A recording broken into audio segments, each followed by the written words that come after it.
E Paulo teve de noite uma visão, em que se apresentou um homem da Macedônia, e lhe rogou, dizendo: passa a Macedônia e ajuda-nos.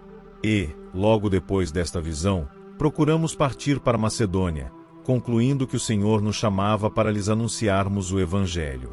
Atos capítulo 16, versículos 9 e 10. Irmãos, dou graças ao Deus e Pai de nosso Senhor Jesus Cristo, que desde os céus vela sobre os seus filhos, e em sua infinita sabedoria, nos fala de muitas formas, por meio da palavra, por meio do Espírito, por meio de visões e até por meio de sonhos. E quero trazer à lembrança um momento em que o Senhor, em sua fidelidade, nos guiou de maneira sobrenatural. Foi quando estávamos em Troade, e à noite, me sobreveio uma visão. Era um homem da Macedônia, que em meu sonho me aparecia. Seu rosto estava tomado por aflição, e suas mãos se estendiam como quem implora por auxílio. E ele clamava, dizendo: passa a Macedônia e ajuda-nos. Não era voz humana comum, mas havia naquelas palavras o peso da urgência divina. E quando despertei, compreendemos, eu e os que estavam comigo, que o Senhor mesmo nos chamava para anunciar o Evangelho ali. Portanto, meus irmãos, não vos enganeis. O Senhor ainda fala, e fala também por sonhos, como falou a José no Egito, a Daniel na Babilônia, a Pedro em Jope, e a mim, vosso irmão. Mas digo-vos, discernir se o sonho é de Deus não é obra da carne, mas do Espírito. Pois muitos são os sonhos dos homens, e nem todos procedem do alto. Há sonhos que nascem da inquietação do coração. Outros provêm de desejos carnais, ou mesmo das sombras, inspirados por espíritos enganadores.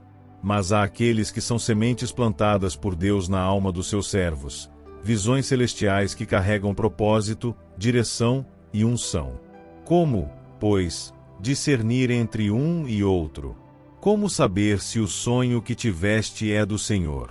Primeiramente, considera se o conteúdo do sonho está de acordo com a palavra.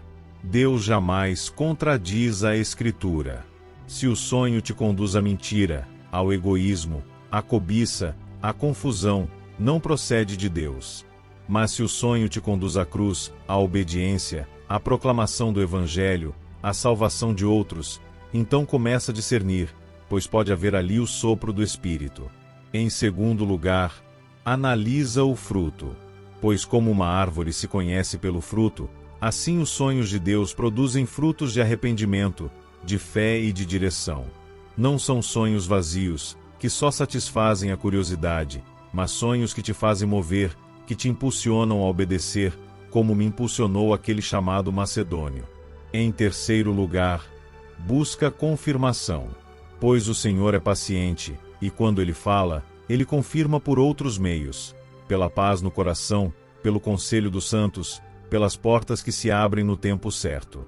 A visão que recebi não foi apenas minha, mas os irmãos que estavam comigo perceberam, por discernimento, que era a direção de Deus. Não houve confusão, mas concordância. Não houve pressa, mas prontidão. Não houve medo, mas fé. Irmãos, se um sonho te empurra para longe da comunhão, desconfia. Mas se te atrai para o serviço, para o Evangelho, para o socorro de almas perdidas, escuta com temor. O homem macedônio em meu sonho não clamava por riquezas, nem por glórias humanas, mas por ajuda. Ajuda-nos, ele dizia. E este é o clamor que ecoa nos céus, quando Deus mostra uma necessidade àquele que Ele quer enviar. Quantas vezes orastes pedindo a Deus que vos usasse? Quantas vezes dissestes: eis-me aqui, Senhor? Pois muitas vezes, a resposta vem na forma de um sonho, um rosto, uma nação, um povo, um idioma, um apelo. Mas ai daquele que vê e não vai. Ai daquele que ouve o clamor e não responde com obediência. A visão não nos foi dada para admiração, mas para ação. Não para vaidade, mas para missão. Quando despertei daquela visão, não me sentei a especular. Não fui procurar significado oculto. Apenas entendi que Deus nos chamava, e fomos. Pois a voz do Espírito é clara para os que vivem no Espírito. Meus filhos, se estáis cheios de vós mesmos, não ouvireis Deus nem em sonho nem em vigília. Mas se vos esvaziardes, se vos entregardes à palavra, ao jejum, à oração, então vossos ouvidos se abrirão, e sabereis discernir o que vem do alto. Lembrai-vos de José, que interpretava sonhos não por sabedoria própria, mas por revelação divina. Ele dizia: não são de Deus as interpretações. E assim é. Não é por força nem por entendimento humano que se compreendem as visões, mas pela iluminação do Espírito. Irmãos, se tendes sonhado com coisas grandes, esperai no Senhor. Nem todo sonho é para agora. Nem todo sonho é para agir de imediato. Há sonhos que são promessas. Há sonhos que são advertências. Há sonhos que são chamados. E há sonhos que são testes, para provar se o vosso coração está atento à voz do bom pastor. Mas não desprezeis os sonhos. Pois Deus ainda fala como falou a mim naquela noite. Ele pode te mostrar um povo que sofre. Uma cidade mergulhada em trevas. Um irmão que precisa de socorro. E esse pode ser o seu macedônio.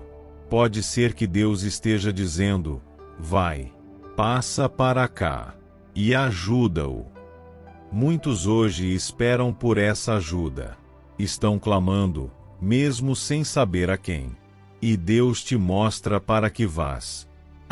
Se não tivéssemos obedecido ao chamado daquela visão, muitos não teriam ouvido o Evangelho na Europa. Pois a visão do macedônio abriu caminho para que o Evangelho cruzasse continentes. Assim também os teus sonhos podem ser o início de uma obra que atravessa gerações. Vigiai, portanto, e orai. Sede sensíveis à voz do Espírito. Se sonhais, levai o sonho diante de Deus em oração. Perguntai: Senhor, que queres que eu faça? E o Senhor responderá, no tempo certo, com clareza e paz. Não vos precipiteis, mas também não endureçais o coração. Porque o mesmo Deus que fala é poderoso para confirmar, conduzir e realizar. E quando ele vos mostrar o homem macedônio da vossa vida, o clamor perdido de alguém em necessidade, não hesiteis. Pois o Senhor diz: quem há de ir por nós? E felizes são os que respondem: eis-me aqui, envia-me a mim. Que a graça do nosso Senhor Jesus Cristo vos fortaleça para ouvir, crer e obedecer. E que todo sonho vindo do Pai seja como tocha acesa em meio à escuridão, guiando vossos passos rumo ao centro da vontade de Deus. Amém.